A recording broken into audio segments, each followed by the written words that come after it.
Hari ini gue akan ngebahas salah satu platform equity crowdfunding yang gue coba di tahun 2021 dan gue sudah mulai beli projectnya beberapa bulan yang lalu. Kalau kalian baru pertama kali main ke channel ini, di channel ini gue bicara banyak tentang pasar saham, tentang bisnis, tentang properti, dan tentang investasi. Dan hari ini gue akan bahas tentang equity crowdfunding Cardano.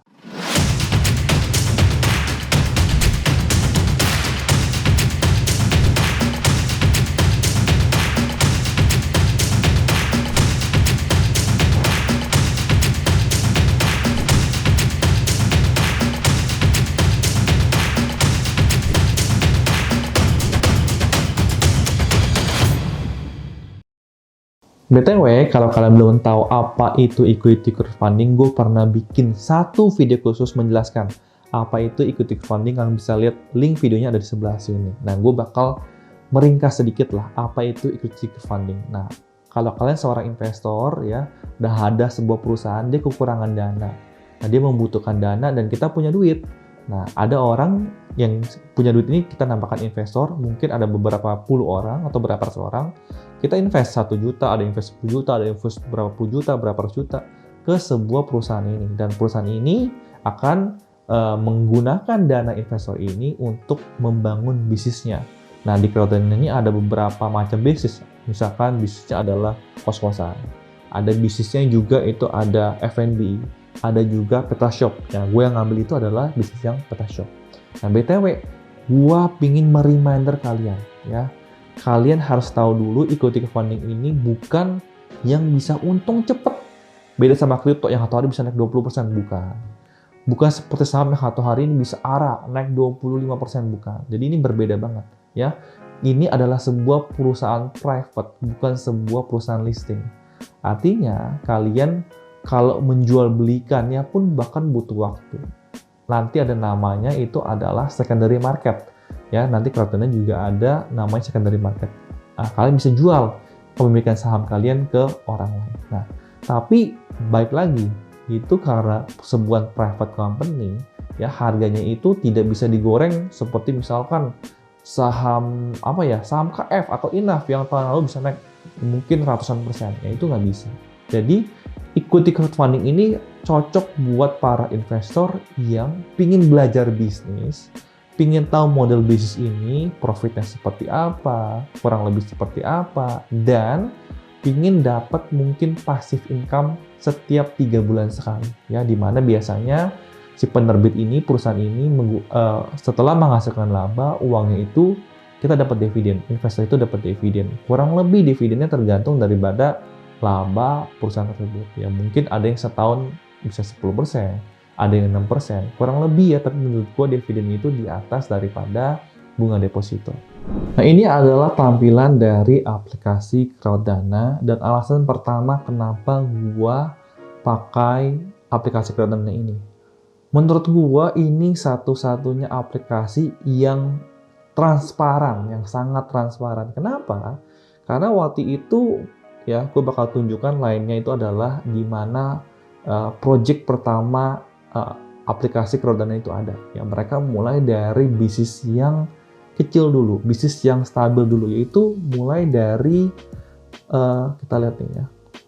Itu mulai dari kos-kosan. Itu ada kos Abdi Susilo, kos Abdi BSD, kos di mana gitu. Ini sebelum gue pakai Cardano ini. Berarti gue ngeliat, wah, berarti lumayan bagus nih ya. Mulai dulu dari bisnis yang kecil ya. Dan kita bisa lihat, nah ini kebetulan gua ngambil pas waktu itu ada 2 pilihan, Sabujin FX Sudirman dan PetaShop, SPBU PetaShop Kampung Rakyat. Nah, gua akhirnya coba yang SPBU ini karena menurut gua ini adalah kebutuhan pokok untuk semua orang gitu kan. Mereka pasti di kampung, mereka tuh jarang pakai mobil ya, mereka pasti pakai motor ya. Mereka mungkin jaraknya mereka mau ke kota itu jauh, butuh kendaraan dan pasti pakai motor. Tapi kalau mereka ke kota, ngisi bensin di kota terlalu jauh. Jadi di tengah-tengah mereka butuh ya PetaShop seperti ini yang mungkin SPBU-nya dana yang nggak terlalu besar tapi udah cukup buat ngisi bensin. Ya, habis itu mulailah, wah, benar juga nih ada Hungry di Majapahit Semarang. Gue nggak ngambil, kenapa? Karena bukannya di Semarang. Kebetulan gue kan tinggal di Jakarta, jadi menurut gue paling nggak gue bisa tahu bisnis ini ada di mana. Beda sama yang tadi Petra Shop ya gitu ya. Nah, habis itu ada lagi juga Abdi Satria Residence. Ini gue nggak ikutan. Cacagus Sukabumi juga baru mulai. Sekarang, ya, tapi ini udah terdanai semua ya. Yang tadi gue ngomong itu udah terdanai semua. Yang sekarang lagi open dan belum selesai terdanai itu adalah Kim's K-Food Lipo Mall ya, Lipo Mall Puri. Ini gue sendiri tahu tokonya, gue sempat lewat juga. Dan satu lagi yaitu SPBU Petra Shop Langkat Sumatera. Nah, katanya penerbit yang pertama tadi SPBU itu sama dengan SPBU ini itu kurang lebih sama. Ya, sama bukan kurang lebih sama ya, memang sama gitu. Oke. Nah, kenapa menurut gue transparan? Gue akan ajak kalian lihat historinya. Ya, kalau di history itu nggak bisa bohong. Artinya kita bisa tahu kos-kosannya ini bisa profit nggak sih? Jangan-jangan uang kita, uang investor itu dibawa kabur, nggak tahu buat apa, nggak pernah bagi dividen, ya. Apakah seperti itu atau ya penerbitnya itu jujur? Oke, kita langsung ke Kos Abdi Susilo. Ini adalah project pertama yang ada di aplikasi Crowdana. BTW, menurut gua tugas utama daripada aplikasi crowdfunding ini adalah membantu kita memfilter bisnis-bisnis yang menarik agar para investor ini tidak rugi. Ya, jangan seperti aplikasi Santara. Akhirnya banyak investor yang ngoceh sana sini, baru terakhir Santara melakukan mohon maaf, udah telat. Ya. Kita lihat Kos Abdi Susilo. Bagaimana, ini kalau nggak salah dari tahun 2019, gue belum kenal sama sekali dengan Crowdana, dan yang gue bilang transparan. Walaupun gue bukan investor Kos Abdi Susilo, gue tapi bisa melihat laporan keuangannya. Ini udah kayak apa ya? Udah kayak perusahaan IPO, perusahaan terbuka. Kita bisa melihat data-datanya. Ini menurut gue bagus. Dan kalau kalian ingin main bisnis kos-kosan, kalian bisa belajar. Wah, desainnya, penataannya. Wah, di sini ranjang, sebelah sini kamar mandi segala macam. Layoutnya seperti apa. Memang menurut gua di Crowdana ini kita bisa belajar sesuatu gitu ya dari ide bisnisnya ya, kos-kosan seperti apa segala macam. Oke. Dan di sini gua bakal tampilkan beberapa yang menurut gua menarik dan bikin gua jatuh cinta. Contohnya di sini ada okupansi. Ini memang buat kos-kosan ya, tapi kita bisa lihat di sini. Dari April okupansinya tuh mereka ada 59 kamar. Baru terhuni 21 kamar, artinya okupansi sekitar 35%. Ya, di Juni sempat naik menjadi 88%. Ini April, Mei ini sempat PPKM atau PSBB lah waktu itu. Habis itu sempat turun juga ke 62%, tapi sekarang ada di sekitar berapa nih ya? 77 sampai 84%, 84-75% di November. Jadi datanya ini up to date karena sekarang di bulan Desember sedang berjalan. Gak mungkin dia lampirkan data Desember, tapi kita bisa lihat ya, ini datanya per November 2021 itu okupansinya 84,75%. Jadi menurut gue okupansi segini sih cukup menarik ya. Ada 9 kamar kosong doang, dan kita bisa lihat di sini, ini ada ringkasan ya. Kalau kalian pengen lihat dulu bagaimana dananya itu kapan ya, di sini waktu itu bilang total investasi 7,6 M, harga per sahamnya itu 1 juta, dan imbal hasilnya 15-25% ya. Apakah bisa 15-25? Gue nggak yakin, tapi menurut gue kalau bisa di atas 6% aja, itu menurut gue sudah bagus buat kita menjadi passive income. Tapi kita nggak tahu, nanti kita lihat berapa ya dividen yang dibagi. Nah, kalau dividen dibagi itu udah nggak bisa bohong deh ya, kita lihat. Oke, BTW ini di Susilo deket daerah gue tinggal, di Grogol, memang ini daerah kos-kosan sih. Ya, BTW ini katanya akan beroperasional pada Januari 2020, cuman gue nggak tahu apakah bisa berjalan lancar karena waktu PPKM cuman boleh ada 10 tukang yang bekerja dalam satu bangunan, itu nggak make sense sih. Ya, kita lihat. Nah, kalian bisa lihat di sini. Ini dokumen itu dari 2019 sampai 2021 tuh ada. Jadi kalian bisa lihat historinya seperti apa.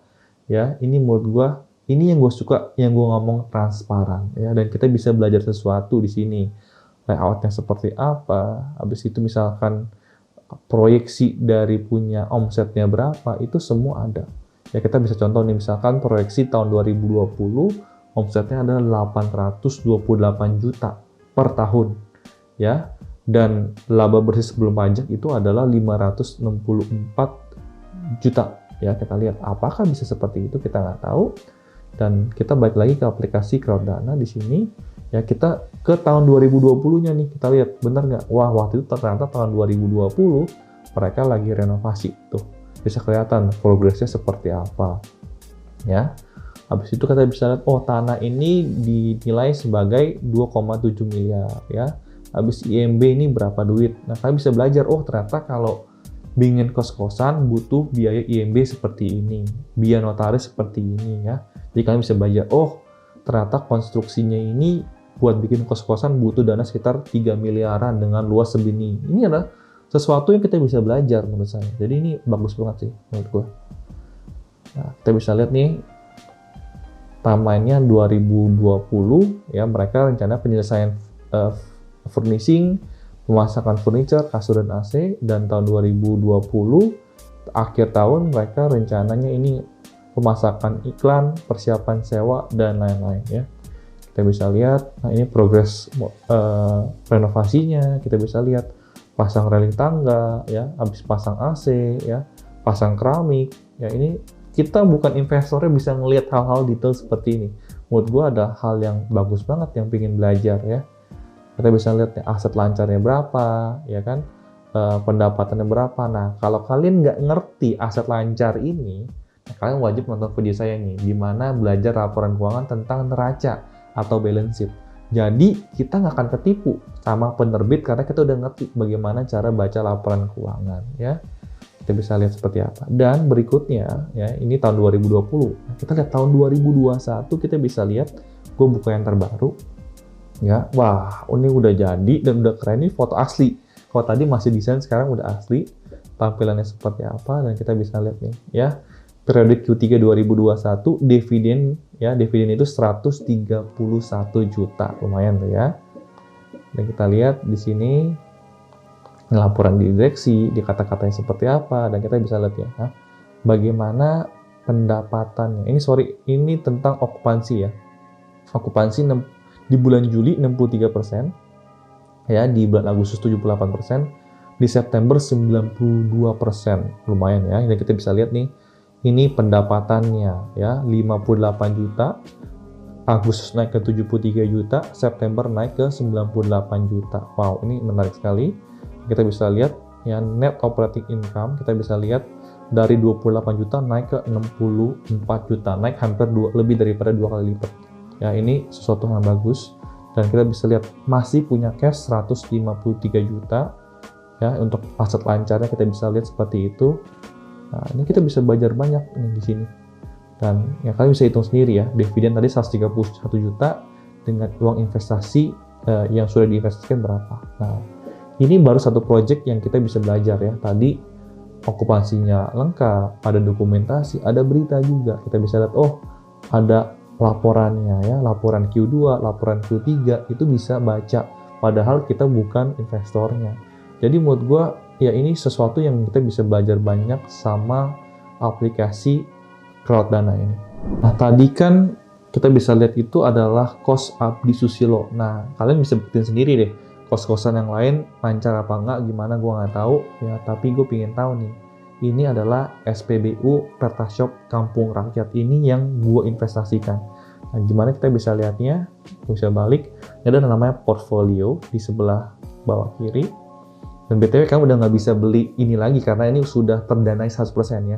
Kalian bisa belinya yang Pertashop yang sekarang di tempat lain ya, yang belum terdanai. Ini kode sahamnya adalah KPRY dan ini adalah portfolionya. Transaksinya saya beli itu pada bulan Agustus 2021. Udah berapa bulan ya? Sekarang bulan 12. 9, 10, 11. Udah sekitar 3-4 bulan yang lalu saya beli KPRY ini. Dan saya bisa lihat bagaimana sekarang ya, seperti apa dia punya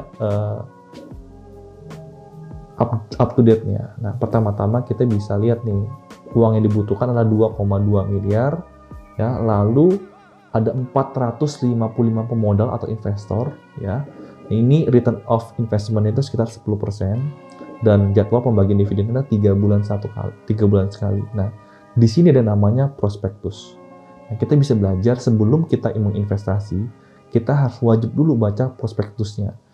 Investasilah ke bisnis yang kalian tahu atau kalian percaya. Nah, saya ambil contoh di sini adalah PetaShop ini. Nah, tampilannya bakal seperti ini. Oh, berarti bikin mini SPBU, ya, bukan yang terlalu besar. Kita bisa lihat. Nah, kurang lebih seperti ini. Ya, harganya itu adalah 9.000 per liter, ya. Nah, jadi tampilan seperti ini. Tidak terlalu besar, cuman ada tanah dan ada PetaShop kecil seperti ini. Ya, jadi menurut saya ingin punya bisnis SPBU, cuman kan kalau bikin SPBU sendiri kan mungkin harus puluhan miliar gitu ya. Tapi kalau ini sih kan bisa mulai dengan 1 juta doang, ya. Kita bisa lihat. Nah, ini lokasinya di mana ya? Jadi tadi 2,2 miliar itu diinvestasikan untuk 3 PetaShop sekaligus. Di mana? Di Tanjung Mulia, di Tanjung Medan, dan Asam Jawa, ya. Jadi untuk 3 titik sekaligus ini di Kabupaten Labuhan Batu Selatan, Sumatera Utara, ya, untuk 3 SPBU ini. Dan kita bisa lihat nih, ya. Laporan keuangan akan dibagikan setiap 3 bulan, paling lambat pada tanggal 20, dan pembagian dividen akan dibagikan pada tanggal 25. Nah, jadi kurang lebih seperti itu. Ya, ini kurang lebih seperti ini. Dan lokasinya kalian bisa lihat, tadi itu Tanjung Mulia, Tanjung Medan itu ada di mana aja. Seperti itu, dan dia kasih tahu problemnya itu apa. SPBU menjadi sarana dari pemerintah untuk menyalurkan BBM ke berbagai daerah. Akan tetapi di Sumatera Utara, khususnya pendistribuan BBM melalui sarana SPBU hanya menjangkau kota-kota besar.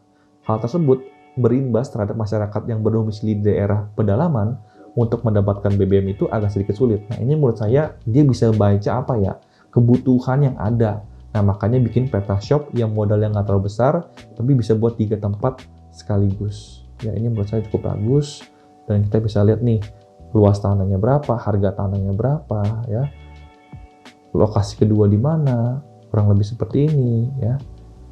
Nah, ini kan waktu itu masih prospektus ya. Di bulan Agustus mereka launching itu. Sekarang saya ingin lihat bagaimana up to date-nya. Saya juga udah lama nggak up to date sih. Kita coba lihat ya dokumen, kita ada nggak di sini. Oke, kita bikin lihat Q3 nih, Q3. Kita pengen lihat seperti apa. Ya, kita bisa lihat ya, di mereka rencananya nih di Q4, sekarang kan berarti Q4 2021, lokasi perlabian akan dibuka minggu pertama November 2021, berarti udah dibuka. Ya, habis itu di minggu kedua, di lokasi Asam Jawa akan dibuka minggu kedua 2021, ya. Waktu itu kan perencanaannya, kita lihat udah jadi belum? Saya nggak tahu juga nih. Nah, nih, kita bisa lihat lokasi progres. Oh, cuma tanah seperti ini, lagi dicor, ya kan? Ya, lagi diinstalasi seperti ini. Nah, ini PetaShop-nya udah mulai ditaruh nih. Ya, kita bisa lihat nih. Nah, tampilannya seperti ini, cuma satu tempat buat ngisi bensin doang, simple seperti itu. Nah, terusnya grand opening, SPBU, PetaShop, Perlabian. Ini di lokasi yang berbeda, lagi dicor, ya kan? Kurang lebih seperti ini. Ini mungkin ini lokasi yang lainnya juga nih. Jadi ini kita bisa lihat tampilan seperti apa. Nah, laporan laba rugi per September 2021 belum ada. Kenapa? Karena waktu itu ya belum selesai. Ya, belum selesai pembangunannya dan lain-lain. Ya, jadi kita bisa lihat nih, modal saham 2,2 M itu diapakan? Kita bisa lihat, wah, ternyata buat beli tanahnya itu sekitar 1 miliar. Ya, 1 miliar 16 juta dipakai buat beli tanah. Bangunannya senilai 1 miliar 74 juta. Itu buat ngecornya dan lain-lain, itu kurang lebih seperti itu. Lalu masih ada kas kurang lebih 110 juta. Jadi kalian harus tahu 2,2 miliar kalian itu dikemanakan. Ya, ini adalah PetaShop yang saya beli. Ya, nanti saya akan update juga di awal tahun depan. Nah, udah ada laporan keuangannya, bisa sudah berjalan, kita lihat benar nggak return on investment itu 10% per tahun, ya. BTW, kalau kalian tertarik, ya, di sini masih ada 2 project yang belum terdanai, yaitu K-Food Lipo Mall Puri dan juga PetaShop. Kalau kalian ingin seperti saya, pingin investasi di Petashop juga, kalian bisa pakai kode referral saya, Yusu706, kalian akan mendapatkan ekstra 2% atau 20.000. Nah, 20.000 itu nanti kalian bisa belikan buat Petashop ini. Misalkan kalian investasi 1 lot, 1 juta. Pakai kode referral saya Yusu706, kalian akan mendapatkan 1.020.000 sahamnya. Jadi lumayan ya, ekstra 2%. Kita bisa lihat nih, Petashop di Langkat, Sumatera. Nah, kalian bisa lihat, ya sekarang udah ada 162 pemodal yang berinvestasi di sini. Nah, tapi di sini ya total per lembarnya itu 1.650.000. Tapi minimal investasinya 1 juta. Kalian coba sendiri ya. Ya, kalian tinggal deposit aja. Kebetulan saya udah nggak ada dana di sini ya. Kita lihat prospektusnya seperti apa. Apakah menarik? Kalian bisa analisa kembali ya. Kurang lebih seperti ini, dan kita bisa lihat lokasi itu di mana ya. Jangan sampai kalian nggak tahu lokasi kalian investasi itu di mana ya. Kita pengen lihat lokasinya. Nah, ada 3 tempat ya. Lokasi ini adalah di Kabupaten Langkat, Sumatera Utara, di Kuala Bengumit, di Selayang, dan di Mancang. Ya, ini adalah 3 daerah yang saya nggak pernah pergi sama sekali. Cuma kalau kalian tertarik, kalian bisa menyimaknya. Berikutnya ada satu hal yang menarik yang saya lihat tidak ada di aplikasi crowdfunding yang lain, dan ini juga yang membuat saya yakin banget kenapa saya harus mulai investasi di crowdfunding Crowdana ini. Kita ambil contoh, misalkan di sini ada Abdi Regentown Residence, salah satu project yang sudah jalan ya di Crowdana ini, dan kita ke bagian bawah, tadi kita udah bahas tentang ringkasan, tentang dokumen, dan di bagian bawah ini ada satu fitur yang menarik namanya video. Ya, kita bisa lihat di sini, kalian bisa postur, pengen lihat dalamnya kos-kosannya udah jadi seperti apa. Dan di bawah sini ada RUPS, Rapat Umum Pemegang Saham Q1 2021, Q2, dan sampai update nih Q3 2021. Saya sempat nonton sekilas ya, mereka cukup up to date, mereka kasih tahu sekarang progresnya seperti apa, habis itu kendalanya seperti apa, atau mungkin ada berita-berita baik, oh kos-kosan ini akan lebih ramai lagi karena sebentar lagi universitas mungkin sudah mulai tatap muka. Dan mungkin kemarin harganya sedikit ada penyesuaian, harganya dimurahin sedikit supaya ada orang yang lebih mau ngekos gitu.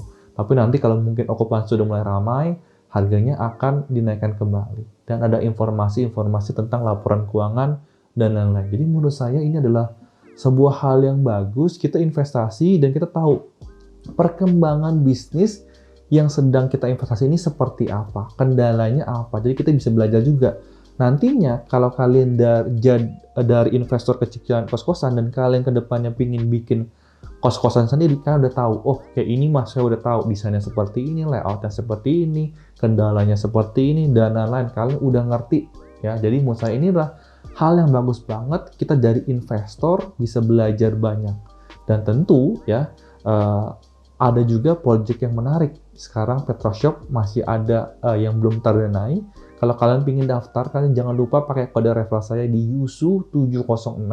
Karena kalian akan mendapatkan extra cashback 2%. Jadi kalau kalian investasi 1 juta, kalian akan dapat 1.020.000 di saham kalian. Jadi akan sangat menarik sekali.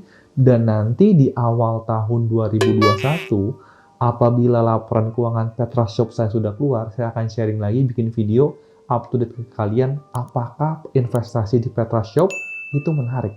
Ya, sampai ketemu di video berikutnya. Salam cuan dan bye-bye.